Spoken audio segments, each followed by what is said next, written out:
పంతులు గారు వచ్చినుండే అనమాట ఇంటికి. పెళ్లి కూతుర్ని ఎప్పుడు చేయాలి, ఏంటి అనేది చూసి చెప్తున్నారు. అయితే మా అక్క పెళ్ళి అప్పుడు ఓన్లీ 2 డేస్ చేసిండ్రనమాట. కానీ ఇప్పుడైతే 3 డేస్ చేయమంటున్నారు. పెళ్ళికి 3 డేస్ బిఫోర్ నుండే. దాని తర్వాత ఇంకా మా అక్క, బావ డీమార్ట్‌కెళ్ళి గ్రాసరీ అంతా తీసుకొచ్చిండ్రనమాట. పెళ్ళింట్లో కొంచెం ఎక్కువ పడతది కదా గ్రాసరీ ఐటెమ్స్. సో, అన్నీ తీసుకొచ్చిండ్రు. మా అక్క చూడండి ఎంత టెన్షన్ పడిపోతుంది. తిరుగుతానే ఉంది. బట్ టైంకి పనులయితాయా కావా అని చెప్పి చాలా టెన్షన్ పడిపోతుంది. ఇంకా బియ్యం సంచులు, కావాల్సినయి అన్నీ సామాన్లయితే తీసుకొచ్చిండ్రు. ఇంకా మా నాయనమ్మ కూడా వచ్చి బయట కూసుంది. తలా ఒక చెయ్యేసి అందరం కలిసి పని చేసేసినామనమాట. ఈ గ్రాసరీ ఐటమ్స్ అన్నీ సెట్ చేసేసినాము.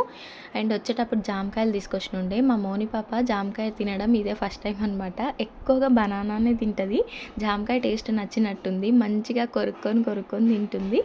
ఇది ఈరోజు వీడియో నచ్చితే లైక్ చేయండి.